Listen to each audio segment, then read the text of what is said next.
দীপ্ত সংবাদে আপনাদের সাথে আছে আমি তাওসিয়া ইসলাম। কোটা সংস্কার আন্দোলনের প্ল্যাটফর্ম বৈষম্য বিরোধী ছাত্র আন্দোলন নতুন কর্মসূচি ঘোষণা করেছে।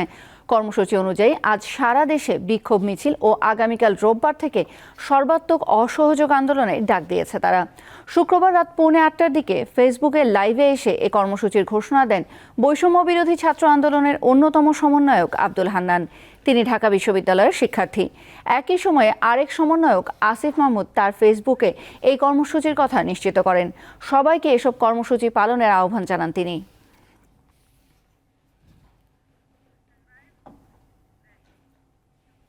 এ বিষয়ে বিস্তারিত জানাতে কেন্দ্রীয় শহীদ মিনার এলাকা থেকে সরাসরি যুক্ত আছেন সহকর্মী দিলশাদ আনী।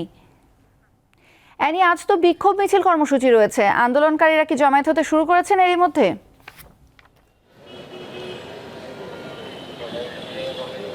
তৌসিয়া, আপনাকে ধন্যবাদ। আপনি জানেন যে বৈষম্য বিরোধী যে ছাত্র আন্দোলন আছে তাদের সমন্বয়ক যে বিক্ষোভের যে কর্মসূচির যে ঘোষণা দিয়েছে, কিন্তু আমরা আজকে ঢাকা বিশ্ববিদ্যালয় এলাকাতে এসেছি, শাহবাগ মোড়টাও দেখেছি। এই মুহূর্তে আমি আছি শাহবাগ থানার সামনে।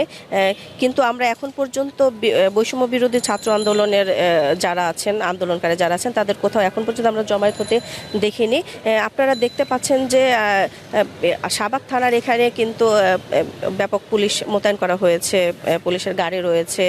আর শাহবাগ মোড় যেখান থেকে আছে ওখান থেকে কিন্তু গাড়ি সরাসরি এই শাহবাগ থানার সামনে হয়ে ঢাকা বিশ্ববিদ্যালয় এলাকায় প্রবেশ করতে পারছে না। ওই দোয়েল চত্বর হয়ে যদি কোনো রিক্সা আসছে, তাদেরকে জিজ্ঞাসাবাদ করে, যদি হসপিটাল থেকে আসছে বা হসপিটালের স্টুডেন্ট যারা আছে তাদেরকে জিজ্ঞাসাবাদ করে কিন্তু তাদেরকে আসতে দেওয়া হচ্ছে। কিন্তু আমরা এখন পর্যন্ত দেখিনি যে শাহবাগ মোড় থেকে কোনো রিক্সা বা কোনো যানবাহন বা কাউকে ভেতরে প্রবেশ করতে দিয়েছে তারা।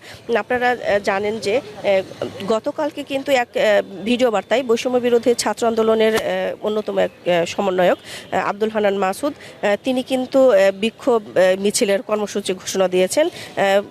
সেটা আপনারা গতকাল যেটা দেখেছেন যে সারা দেশে যে ছাত্র নাগরিকদের শান্তিপূর্ণ আন্দোলনের যে হামলা হয়েছে, হত্যার ঘটনা ঘটেছে, মূলত সেই হত্যাকাণ্ডের প্রতিবাদে সহ 9 দফা দাবিতে কিন্তু এই কর্মসূচির ঘোষণা দিয়েছেন আন্দোলনকারীরা যেটা বলেছিলেন যে সারা দেশের যে ছাত্র তারপর সাধারণ নাগরিকদের উপর যে হামলা হয়েছে, সেই জন্য তারা আজকে শনিবার সারা দেশে বিক্ষোভ মিছিল করবে এবং রবিবার থেকে আগামীকাল থেকে কিন্তু সারা দেশব্যাপী সর্বাত্মক অসহযোগ আন্দোলনের ডাক দিয়েছে তারা।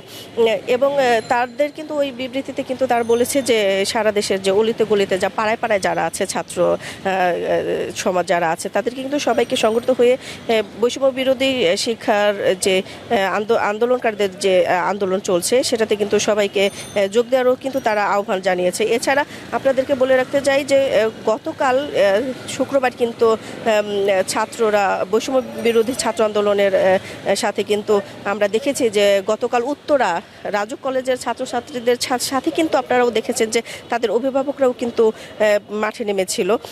তাদের স্লোগানে কিন্তু উত্তরা রাজপথে আমরা দেখেছি যে বৃষ্টি উপেক্ষা করেও কিন্তু তারা কালকে জমায়েত হয়েছে। আপনারাও দেখেছেন যে গতকালকে কিন্তু জুম্মার নামাজের পরেও কিন্তু আমরা দেখেছি যে শিক্ষার্থী যারা আছেন তাদের সাথে কিন্তু অভিভাবক যারা আছে তারাও কিন্তু মাঠে নেমেছেন এবং তারাও চান যে এই যে ছাত্র আন্দোলনের সময় যে এত সহিংসতার ঘটনা ঘটেছে সেইগুলোর তারা প্রতিবাদ জানান। এবং এই মধ্যে আমরা যতটুকু জানি যে যারা যেটা বলেছেন যে এখানে যে গ্রেপ্তার আছে, এখনও তাদের দাবি যে তাদের এখনও অনেক শিক্ষার্থী আছে যারা গ্রেপ্তার আছে, তাদেরও কিন্তু প্রতিবাদ জানিয়েছেন যে তাদেরকে ছেড়ে দেওয়ার দাবি জানিয়েছেন শিক্ষার্থীরা।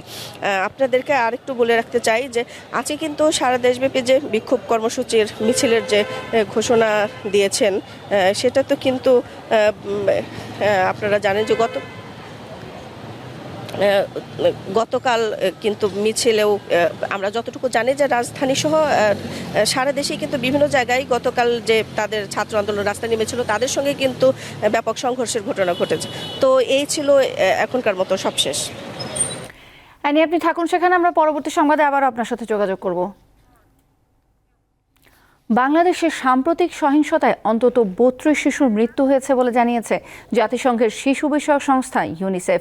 শুক্রবার সংস্থার ওয়েবসাইটে প্রকাশিত এক বিবৃতিতে ইউনিসেফের দক্ষিণ এশিয়া অঞ্চলের পরিচালক সঞ্জয় ভিজেসেকেরা এ তথ্য জানান। এত শিশুর মৃত্যুতে উদ্বেগ প্রকাশ করে তিনি বলেন, জুলাই মাসে বিক্ষোভের সময় অন্তত ৩২ শিশু নিহত হয়েছে বলে নিশ্চিত হয়েছে ইউনিসেফ।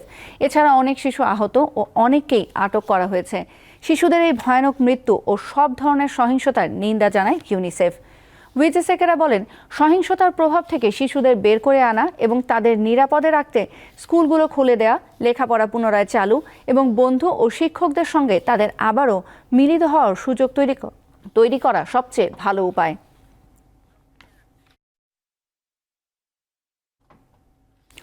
মৌসুমী বায়ুর প্রভাবে রাজধানী সহ সারা দেশে বৃষ্টিপাত অব্যাহত রয়েছে। এতে বিভিন্ন নদ নদীর পানি বৃদ্ধি অব্যাহত রয়েছে। ভারী বর্ষণ ও উজানের ঢলে ফেনীতে মুহুরী নদীর বন্যা নিয়ন্ত্রণ বাঁধ ভেঙে ফুলগাজী ও পরশুরাম উপজেলার অন্তত ১৩টি গ্রামে বন্যা দেখা দিয়েছে। পানি উন্নয়ন বোর্ড জানায়, মুহুরী নদীর পানি বিপদসীমার ২৫০ সেন্টিমিটার উপর দিয়ে প্রবাহিত হচ্ছে। পানির প্রবল চাপে এখন পর্যন্ত বন্যা নিয়ন্ত্রণ বাঁধের পরশুরামের একটি অংশে ভাঙন দেখা দিয়েছে। এছাড়া ভারী বৃষ্টি হচ্ছে নওগাঁ ও পটুয়াখালীতেও। কুয়াকাটা সংলগ্ন বঙ্গোপসাগর বেশ উত্তাল রয়েছে। পায়রা সহ সব সমুদ্র বন্দরকে ৩ নম্বর স্থানীয় সতর্ক সংকেত দেখিয়ে যেতে বলা হয়েছে।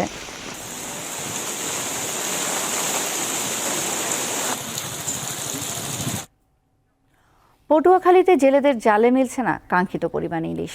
এতে হতাশ বেশিরভাগ জেলে ও ট্রলার মালিক। বাধ্য হয়ে অনেক মালিক মাছ শিকারের ট্রলার পর্যন্ত বিক্রি করে দিচ্ছেন।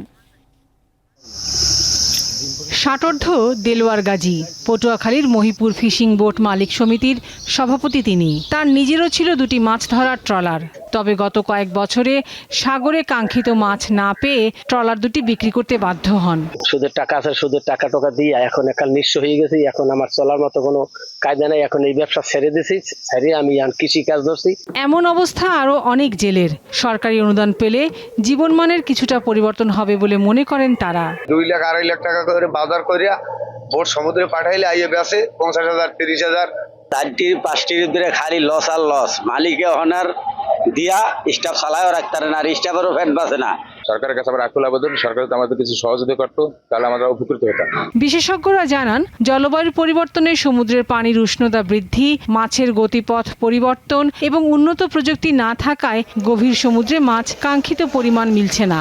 এখন কিন্তু বিশেষ সফিস্টিকেটেড টেকনোলজি আছে, যেখানে কত গভীরে কি পরিমাণে কি সাইজে মাছ আছে সেটি সরাসরি জানা যায়, দেখা যায়। সেই ধরনের টেকনোলজি আমার জানা মতে আমাদের বাংলাদেশের জেলেদের আসলে সেটি নেই।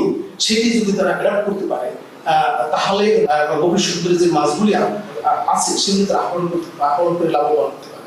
উপজেলা মৎস্য কর্মকর্তা জানান, জেলেরা যেন উন্নত প্রযুক্তি ব্যবহার করে সাগর থেকে মাছ শিকার করতে পারে সে বিষয়ে কাজ করা হচ্ছে। আমাদের গণপ্রজাতন্ত্রী বাংলাদেশ সরকার নৌকার একটা খুব সুনির্দিষ্ট ডিজাইন দিয়েছে, যেই ডিজাইনের মাধ্যমে পরবর্তী সময় আমাদের জেলেরা যদি সেই নৌকা তৈরি করে সেখানে যে উন্নত প্রযুক্তিগুলো ব্যবহার করা হবে, তার ফলে দেখা যাচ্ছে যে গভীর সমুদ্র থেকে আমাদের জেলেরা কাঙ্ক্ষিত মাছ তারা ধরে আনতে পারবে। জেলেদের প্রত্যাশা, খরা কাটিয়ে শিগগিরই ঝাঁকে ঝাঁকে ধরা পড়বে রূপালী ইলিশ। দীপ্ত বার্তা কক্ষ। দেশের বাইরের খবর। যুক্তরাষ্ট্রে আসন্ন প্রেসিডেন্ট নির্বাচনে ডেমোক্রেটিক প্রার্থী হিসেবে আনুষ্ঠানিকভাবে কামালা হ্যারিসের নাম ঘোষণা করা হয়েছে। স্থানীয় সময় শুক্রবার দলটির সংশ্লিষ্ট প্রতিনিধিরা ভোট দিয়ে তাকে মনোনীত করেন। প্রেসিডেন্ট প্রার্থী চূড়ান্ত করার লক্ষ্যে গত বৃহস্পতিবার থেকে ইমেইলে ভোটাভুটি শুরু করে ডেমোক্র্যাট পার্টি। সংশ্লিষ্ট প্রতিনিধিরা আগামী সোমবার পর্যন্ত ভোট দিতে পারবেন।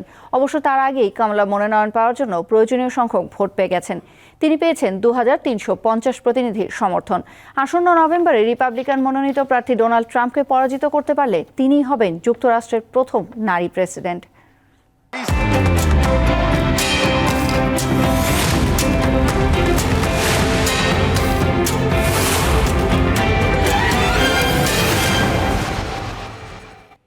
এবারে জানাবো এক নজরে দৈনিক পত্রিকার শিরোনাম। আমার হাতে শুরুতেই আছে দৈনিক প্রথম আলো। তাদের প্রধান শিরোনামে আছে, গণমিছিল সংঘর্ষ, নিহত 2, বৈষম্য বিরোধী ছাত্র আন্দোলন।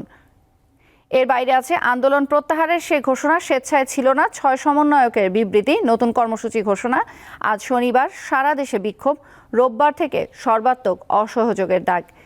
এর বাইরেও আছে, ৬৯ এইচএসসি পরীক্ষার্থীর জামিন, তবে মামলা রয়েছে। কোটা সংস্কার আন্দোলন, দ্রুত মামলা প্রত্যাহারের দাবি। অভিভাবকরা বলছেন মামলা মাথায় নিয়ে পরীক্ষায় বসা কঠিন হবে। আরও আছে মোবাইল ইন্টারনেটে 5 ঘন্টা ফেসবুক বন্ধ, টেলিগ্রাম ব্যবহার করা যাচ্ছে না। এরপর আছে দৈনিক আজকের পত্রিকা। তাদের প্রধান শিরোনামে আমরা গতকালের গণমিছিলে খবরটি দেখতে পাচ্ছি। আবার সংঘর্ষ, গুলি, আরও মৃত্যু।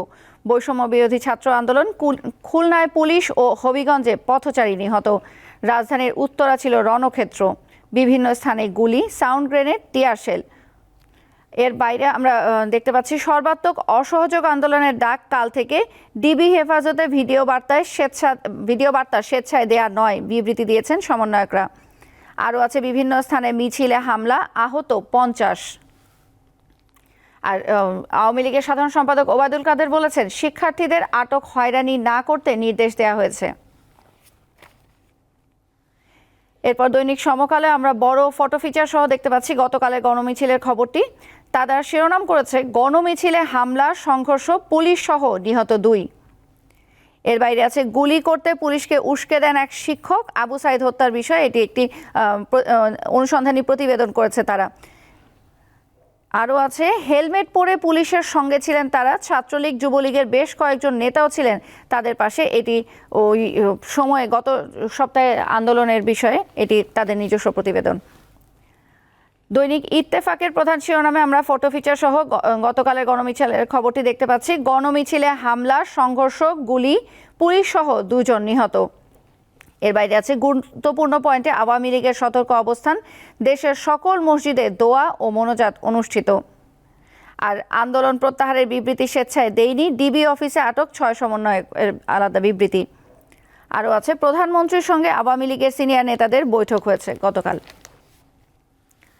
দৈনিক যুগান্তরের প্রধান শিরোনামও একই রকম। আমরা ফটো ফিচার সহ গতকালের গণমিছিলের খবরটি দেখতে পাচ্ছি। তাদের শিরোনাম তারা করেছে বৈষম্য বিরোধী শিক্ষার্থীদের কর্মসূচিতে জনতার ঢল, গণমিছিলের সংঘর্ষে নিহত 2। আরও আছে আন্দোলন দমন নিয়ে বিশেষজ্ঞদের মত, প্রাণঘাতী অস্ত্রের ব্যবহার মানবাধিকার লঙ্ঘন। আর শিক্ষক ও নাগরিক সমাজের দ্রোহযাত্রা, শহীদ মিনারে হাজারো মানুষের বিক্ষোভ। দৈনিক কালের কণ্ঠ আমরা অনেকটা একই রকমের শিরোনাম দেখতে পাচ্ছি। দেশের সবগুলো পত্রিকায় আসলে গতকালের খবরটি প্রধান শিরোনাম হয়ে এসেছে। এখানেও ফটো ফিচার সহ তারা জানাচ্ছে গণমিছিলে বিচ্ছিন্ন সংঘর্ষ, 2 মৃত্যু। ডিবি অফিসের স্বেচ্ছায় বিবৃতি দেয়নি, দাবি 6 সমন্বয়কের। এর বাইরে আইনমন্ত্রীর উদ্যোগ, ছুটির দিনে জামিন 80 এইচএসসি পরীক্ষার্থীর। আর সহনশীল থেকে শান্তি প্রতিষ্ঠা চায় সরকার, আওয়ামী লীগের অবস্থান কর্মসূচি। আর জামাত শিবির এখনও যা করতে পারে সেটা নিয়ে তারা একটু করেছে। এই ছিল আজকের প্রধান পত্রিকার শিরোনামগুলো।